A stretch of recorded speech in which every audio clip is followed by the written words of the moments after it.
आइए अंदर आइए, हम आपकी प्रतीक्षा कर रहे थे। हमें पता है कि आप यह वीडियो हमारी वेबसाइट या यूट्यूब चैनल पर देख रहे हैं, क्योंकि आप जानना चाहते हैं कि इस तरह के दस्तावेज को जितना जल्दी और आसानी से हो सके, उसके लिए सटीक कदम क्या हैं। तो तैयार हो जाइए, अब हम शुरू करते हैं। अगर आप ये वीडियो देख रहे हैं तो शायद समझना चाहते हैं कि आप कहां और कैसे जल्दी कर सकते हैं। एक पीएसएल टैक्स रिटर्न स्टेटमेंट की copy Texas secretary of state द्वारा गैर दर्ज योग्य है। इसकी लागत और वर्तमान में प्रोसेसिंग समय क्या है? हमारे साथ टेक्सास अपोस्टिल ऑन ऑर्डर के लिए आपको कौन से सटीक कदम उठाने होंगे? सबसे पहले, टैक्स रिटर्न जैसे सभी दस्तावेज आप हमें ईमेल या फैक्स के माध्यम से नहीं भेज सकते अपोस्टिल के लिए, लेकिन इसमें एक अपवाद है जिसे हम 1 मिनट में समझाएंगे। हमें मेल करें या ऑस्टिन टेक्सास कार्यालय में मूल वेट इंक साइन की गई प्रमाणित एफिडेविट और टैक्स रिटर्न की कॉपी भेजें। साथ ही सभी गैर दर्ज योग्य दस्तावेज टेक्सास नोटरी द्वारा वेट इंक नोटराइज्ड होने चाहिए। आप किसी अन्य राज्य के नोटरी का उपयोग नहीं कर सकते। आपको केवल टेक्सास नोटरी का उपयोग करना चाहिए। फिर आप वकील या नोटरी अपने दस्तावेज पर यह जुराइट या स्वीकृति पाठ यहां दिखाए अनुसार शामिल करें या संलग्न करें। टैक्स रिटर्न हेतु यह मूल रूप से कुछ भी हो सकता है। ये W2, W4, 10,999, 10,40, 10,65, 941 आदि कुछ भी हो सकता है। टैक्स स्टेटमेंट मिल सकते हैं। ये ज़रूरी नहीं है कि वह अमेरिका से ही हो। ये अन्य देशों के टैक्स रिटर्न स्टेटमेंट भी हो सकते हैं। ठीक है। सबसे ज़्यादा महत्वपूर्ण बात जो आपको जान लेनी चाहिए, वह यह है कि आपको हर एक वर्ष के लिए अलग-अलग नोटरी करवानी होगी और उसकी प्रमाणित प्रति लेनी होगी। और आपको हर साल के लिए एक अपोस्टिल की ज़रूरत होगी। अगर आपके पास 5 साल के टैक्स रिटर्न हैं, तो आपको 5 अपोस्टिल्स की ज़रूरत होगी। आप टैक्स रिटर्न लेंगे और हर एक के लिए प्रमाणित प्रति, शपथ पत्र और नोटरी करानी होगी, जिस पर आपके हस्ताक्षर होने चाहिए ताकि उन पर अपोस्टिल लग सके। मैं आपको वह प्रमाणित शपथ पत्र दिखाऊंगा जिसकी आपको आवश्यकता होगी। तो आपको अपने टैक्स रिटर्न स्टेटमेंट की फोटोकॉपी करवानी होगी। उदाहरण के लिए मान लीजिए आपके पास वर्ष 2025 का टैक्स रिटर्न स्टेटमेंट है। आपको हर एक पेज की फोटोकॉपी बनानी होगी, चाहे वह 10,199 हो या W2 हो, जो भी हो, सभी पेजों को फोटोकॉपी में शामिल करना बहुत ही आवश्यक है। ठीक है। और फिर आपको जो करना है वह यह है कि आप इसे यहां से कॉपी करें और वर्ड में पेस्ट कर प्रिंट करें। या फिर आसान तरीका है, बस इस पीडीएफ बटन पर क्लिक करें। हाईलाइट की गई चीजें पीडीएफ में डाउनलोड हो जाएंगी। आप उस पीडीएफ को प्रिंट करें और फिर इसे टेक्सास के नोटरी से नोटराइज करवाएं। अब इसे भरें। मैं आपको सही तरीका बताऊंगा। नोटरी अक्सर गलती करते हैं जिससे आपके पैसे का नुकसान हो सकता है। आपको इसे फिर से करना पड़ेगा। तो यहाँ लिखा है टैक्स होल्डर का नाम प्रिंट करें। यहाँ आपको अपना नाम साइन नहीं करना है। ठीक है, नाम वैसे ही लिखें जैसा टैक्स रिटर्न में है। जैसे टैक्स रिटर्न में नाम जॉन डी डो या जेन डी है, डो, आपको अपना नाम वहां वैसे ही प्रिंट करना होगा जैसा कि आपके टैक्स रिटर्न स्टेटमेंट में है। यदि वहां नाम है तो आप मध्य नाम ना लिखें।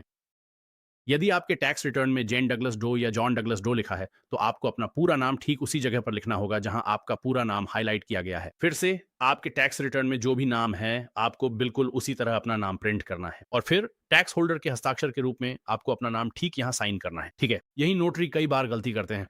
हमने इसे आसान बना दिया है। पहले हमें प्रिंट नहीं कहना पड़ता था, अब उन्हें फर्क नहीं पता। तो टैक्स होल्डर का नाम प्रिंट करें। तो नोटरी को आपका नाम ठीक यहाँ प्रिंट करना होगा। फिर से ठीक उसी तरह जैसा ऊपर है। हालांकि यहाँ जैसा प्रिंट किया गया है, आपको भी बिल्कुल वैसा ही प्रिंट करना है। अगर उसमें मिडिल इनिशियल है या नहीं है, पूरा मिडिल नाम है या नहीं है, आपको बिल्कुल वैसा ही करना है। नोटरी कई बार गलती करेगा।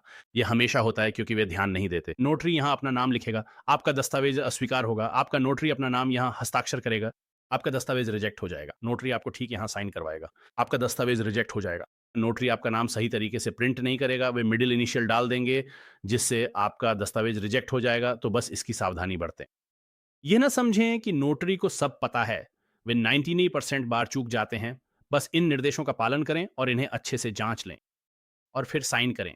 यही वह जगह है जहां नोटरी साइन करेगा। ठीक यहां आप जूम से दस्तावेज नोटराइज कराने के लिए टेक्सास ई नोटरी का भी उपयोग कर सकते हैं, भले ही आप अभी टेक्सास या अमेरिका में नहीं रहते हैं। इस स्थिति में आप हमारे संपर्क करें। पेज के जरिए अपना डिजिटल रूप से प्रमाणित दस्तावेज अपलोड कर भेजें ताकि आपको कुछ भी मेल करने की जरूरत ना पड़े। यहां इसके 3 तरीके दिए गए हैं।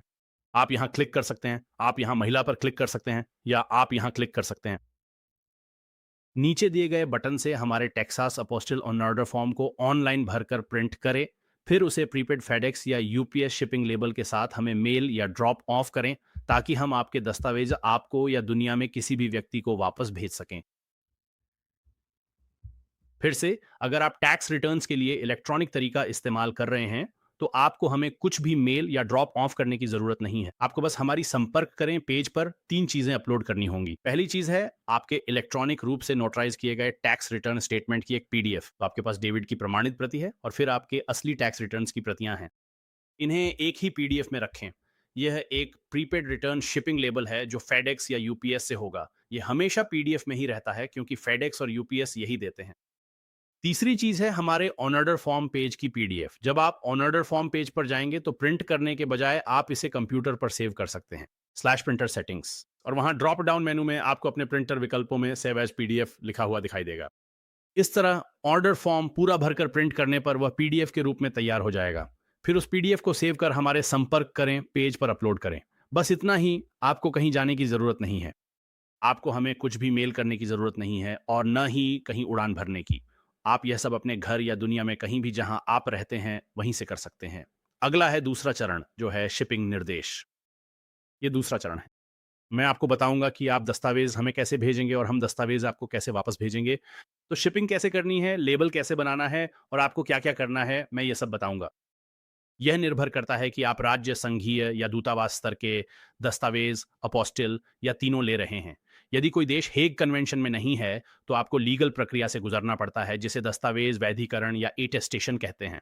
अगर यह राज्य स्तर का दस्तावेज है जैसे जन्म प्रमाण पत्र वियतनाम या थाईलैंड के लिए, तो आपको इसे पहले टेक्सास राज्य स्तर पर करवाकर यूएस विदेश विभाग और फिर उस देश के दूतावास ले जाना होगा। और ये तीसरा चरण है। तो मैं आपको ये सब बताने जा रहा हूं कि आपको शिपिंग कैसे करनी है। तो अपने दस्तावेज हमें भेजने के लिए आमतौर पर केवल 2 तरीके होंगे। एक जो है सबसे आसान और लोकप्रिय तरीका है कि आप अपने दस्तावेज ओवरनाइट भेजें या दस्तावेज हमारे ऑस्टिन पते पर मेल करें जो हमारे ऑन ऑर्डर फॉर्म और शिपिंग निर्देशों में है। या अगर आप ऑस्टिन में रहते हैं तो आप दस्तावेज खुद दे सकते हैं। ये प्रक्रिया के बारे में नहीं है जिसे हम तीसरे चरण में समझाते हैं। यह प्रक्रिया के बारे में बिल्कुल भी नहीं बताता, चाहे आप मेल करें या खुद जमा करें। ये वॉक इन सेवा नहीं है। हमारे ऑफिस से तुरंत अपोस्टिल नहीं मिलता। ये सिर्फ टेक्सास सेक्रेटरी ऑफ स्टेट या वॉशिंगटन डिपार्टमेंट ऑफ स्टेट में ही होते हैं या उस विदेशी देश के किसी कांसुलर दूतावास में। और हम सभी लीगलाइजेशन अपने डीसी कार्यालय में करते हैं। कार्यालय डीसी में सभी विदेशी दूतावासों में, जहां 99% सभी विश्व विदेशी दूतावास स्थित हैं। तो अब मैं बताऊंगा कि आपको क्या करना है। अगर आप अपने दस्तावेज हमें मेल करने जा रहे हैं तो कृपया पोस्ट ऑफिस का उपयोग न करें। संयुक्त राज्य पोस्ट ऑफिस का उपयोग न करें। वे लगातार दस्तावेज खो देते हैं। हर साल वे किसी कारण से अरबों डॉलर का नुकसान करते हैं। वे अयोग्य हैं, वे अविश्वसनीय हैं, उनका उपयोग न करें। अपने दस्तावेज हमें मेल न करें। हमें दस्तावेज वापस भेजने को न कहें क्योंकि उनकी ट्रैकिंग अक्सर खराब होती है। हम केवल फेडेक्स का उपयोग करने की सलाह देते हैं। लेकिन अगर आप फेडेक्स या यूपीएस चाहते हैं या अगर आप यूरोप, दक्षिण अमेरिका या सेंट्रल अमेरिका में हैं तो मुझे पता है कि वहां के देशों में डीएचएल बहुत लोकप्रिय है। लेकिन फिर भी सबसे विश्वसनीय कौन है? हमारी सलाह है और हम हर दिन उन्हीं के साथ शिपिंग करते हैं। हजारों दस्तावेज भेजते हैं और हमारे क्लाइंट 6 महाद्वीपों में हैं सिवाय अंटार्कटिका के, वह है फेडेक्स। वे अब तक सबसे विश्वसनीय हैं। अगर आप चाहते हैं कि दस्तावेज ना तो खराब हों और न ही खोएं तो ये सबसे भरोसेमंद हैं और भेजने के लिए सबसे किफायती भी हैं अमेरिका में। जैसे कि हम अपने डीडोसी कार्यालय में ऑस्टिन से शिपिंग करते हैं। ऑफिस ऑस्टिन टेक्सास से है। ये टेक्सास के बीच में है, जितना दूर आप जा सकते हैं पूरे देश के पार, अटलांटिक महासागर तक, वॉशिंगटन डीसी तक। हमें अपने डीडैसी कार्यालय में 2 दिन में फेडेक्स से दस्तावेज भेजने में $10 और 95 सेंट खर्च होते हैं। कार्यालय यूपीएस चुने तो भी समय उतना ही लगेगा। इसकी कीमत $40 से अधिक है। पोस्ट ऑफिस चुने तो ये $20 से अधिक है। ये करीब $30 है जो दोगुने से भी ज्यादा है। दस्तावेज भेजने के लिए फेडेक्स, यूपीएस और पोस्ट ऑफिस से ये काफी सस्ता है। अगर आप इसे 1-2 दिन में भेज रहे हैं तो ज्यादातर लोग यह नहीं जानते। ये तभी है जब आप फेडेक्स वन विकल्प चुनें और हमारे शिपिंग पेजों पर हमारा वीडियो वे इसे विस्तार से बताएंगे। मैं इसे समझाने जा रहा हूं तो ये वे लिंक हैं जिन पर आपको क्लिक करना है। तो ये एक लंबा वीडियो होगा, एक और 15 से 20 मिनट का वीडियो। ये आपको ऐसी चीजों के बारे में बताएगा जो फेडेक्स या यूपीएस अपनी वेबसाइट पर नहीं बताते।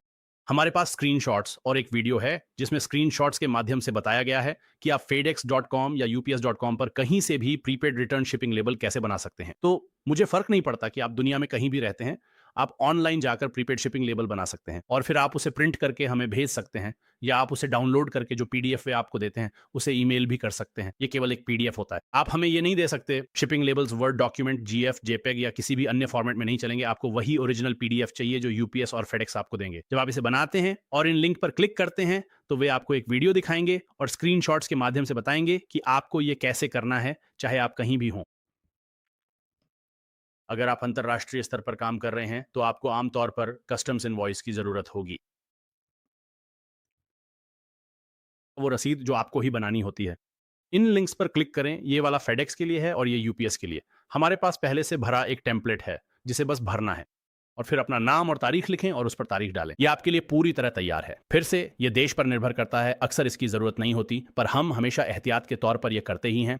अगर आप अमेरिका से किसी दूसरे देश में अंतर्राष्ट्रीय शिपिंग कर रहे हैं तो आपको ये करना चाहिए। जैसे मेक्सिको को इसकी परवाह नहीं है और फेडेक्स को भी इसकी जरूरत नहीं होती, पर दुनिया के कई अन्य देशों में कस्टम्स से गुजरने के लिए आपके पास वह दस्तावेज होना जरूरी है। और फिर दूसरी सबसे बड़ी बात यह है कि आप शिपिंग लेबल पे हमारा नाम नहीं डाल सकते। मैं दोहराता हूं, आप हमारे नाम, फोन नंबर, पता, इनमें से कुछ भी अपनी शिपिंग पर कहीं भी नहीं डाल सकते। जब हम इसे आपको वापस भेज रहे हैं तो वह शिपिंग आपके लिए है। तो हमने आपके दस्तावेज का अपोस्टिल कर दिया है और अब आप चाहते हैं कि वह आपको वापस भेजा जाए, या किसी लॉ फर्म को, या किसी दूसरे देश में, या किसी दोस्त, परिवार के सदस्य, सहकर्मी, कंपनी या सरकारी संस्था को। आप इसे जहां भी भिजवाना चाहते हैं, आप एक प्रीपेड शिपिंग लेबल बना रहे हैं, ठीक है? आप ही आयातक हैं और आप ही शिपर हैं, इसलिए आप उस पर हमारा नाम नहीं डाल सकते। अगर ये कस्टम्स से जाता है तो हमें बिल भरना होगा और हमें सैकड़ों डॉलर का बिल आता भी है। ये हमारा नहीं है, इसलिए अगर आपने उस पर हमारा नाम डाला तो हम दस्तावेज वापस नहीं करेंगे। ये वैसा ही है जैसे आप किसी को लिफाफा भेज रहे हैं और ऊपर बाईं ओर अमेरिका में आप डालते हैं वापसी भेजने वाले का पता, यानी अगर गलत पते की वजह से डाक डिलीवर नहीं होती है तो डाकघर उसे आपको वापस भेज देगा। यही वह जानकारी है जो हम आपसे मांग रहे हैं। आप उसमें हमारा पता नहीं डाल सकते। आपको कोई भी पता डालना होगा। ये फ़र्क नहीं पड़ता कि वह क्या है। आप अपने दोस्त, परिवार के सदस्य, सहकर्मी या किसी व्यवसाय का पता डाल सकते हैं। कोई फ़र्क नहीं पड़ता। बस आप उसमें हमारी जानकारी नहीं डाल सकते। फिर से, आप बस अपनी जानकारी डाल सकते हैं। यही लोग करते हैं। आप अपना पता भेजने वाले और पाने वाले दोनों में डाल सकते हैं। मान लीजिए आप इसे यूरोप वापस भेजना चाहते हैं और आपका कोई दोस्त या परिवार अमेरिका में है। आप उनके पते का उपयोग कर सकते हैं। रिटर्न के लिए या कस्टम्स के मामले में उन्हें एक पते की ज़रूरत होती है, ताकि शुल्क न चुकाने पर वे बिल भेज सकें और आपसे संपर्क कर सकें। कोई फर्क नहीं पड़ता। आप हमारा पता नहीं डाल सकते। यह आसान है। और फिर से इन दोनों में आप इस पे क्लिक करेंगे, हम देखेंगे कि इसका क्या मतलब है और इसे कैसे करना है। जब आप फेडेक्स या यूपीएस पर ऑनलाइन करते समय पहुंचते हैं तो वे पूछेंगे कि शिपिंग कहां से है। आप हमारा पता या फोन नंबर नहीं डाल सकते। यह आसान है और लोग रोज ऐसा करते हैं। लोग कहते हैं ये मुमकिन नहीं, पर आप कर सकते हैं। बस तरीका सही नहीं है। हमारे निर्देश माने और ऑनलाइन करें। फेडेक्स या यूपीएस स्टोर में जाकर यह करने की कोशिश न करें, क्योंकि अक्सर वहां के लोग खुद नहीं जानते कि वे क्या कह रहे हैं। आप इसे बस ऑनलाइन कर सकते हैं। हम हर दिन दुनिया के हर देश से यह काम करवाते हैं। आप ऑनलाइन लेबल बना सकते हैं हमारा पता इस्तेमाल किए बिना, क्योंकि फिर से आप ऑनलाइन लेबल बना रहे हैं और आप ही इसके लिए भुगतान कर रहे हैं, हम नहीं। हम तो बस आपके लिए फेडेक्स, यूपीएस या डीएचएल में पैकेज छोड़ रहे हैं। इसलिए आप हमारा पता नहीं डाल सकते, क्योंकि तब हम तकनीकी रूप से फेडेक्स, यूपीएस या डीएचएल की नज़र में तब हम ही आयातक बन जाते हैं। हम ही शिपर बन जाते हैं। क्या आप समझ रहे हैं कि सारी ज़िम्मेदारी, कानूनी ज़िम्मेदारी हमारी कंपनी पर आ जाती है और हमारी कानूनी नीति, हमारी कंपनी की नीति के अनुसार हम ऐसा नहीं कर सकते। इसीलिए कृपया शिपिंग लेबल पर हमारा पता ना डालें। ये बहुत महत्वपूर्ण है, क्योंकि हम इसे बिल्कुल भी शिप नहीं करेंगे। हम इसे वापस नहीं भेजकर आपसे नया शिपिंग लेबल मांगेंगे। अंतर्राष्ट्रीय ऑर्डर पर हमारा पता, फ़ोन या नाम डालना गलत है।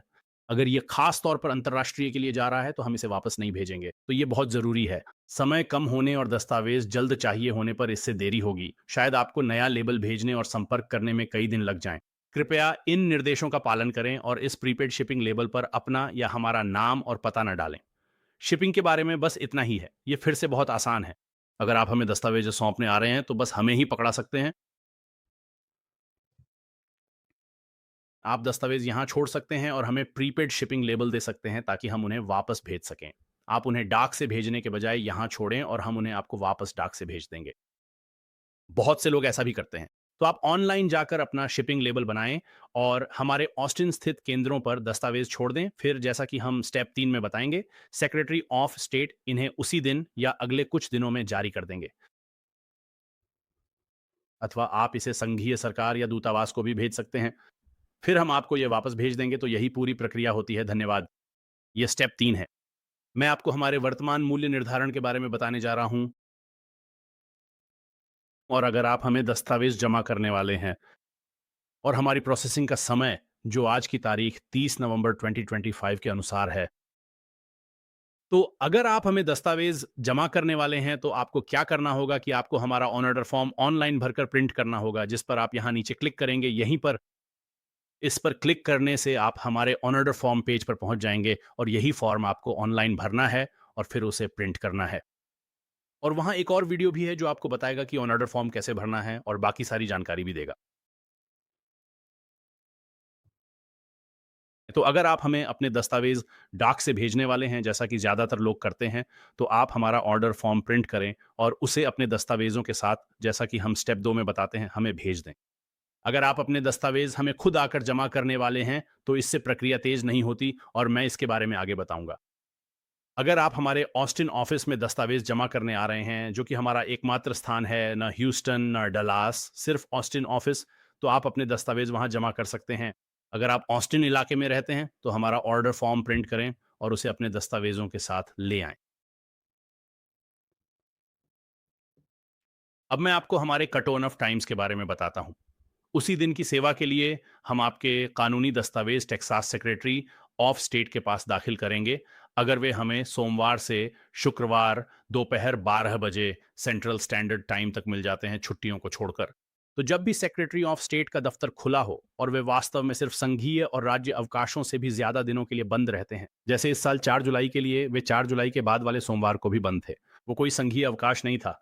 और इस हफ्ते बुधवार को थैंक्स गिविंग से पहले वे बंद थे और वह भी कोई संघीय अवकाश नहीं था। या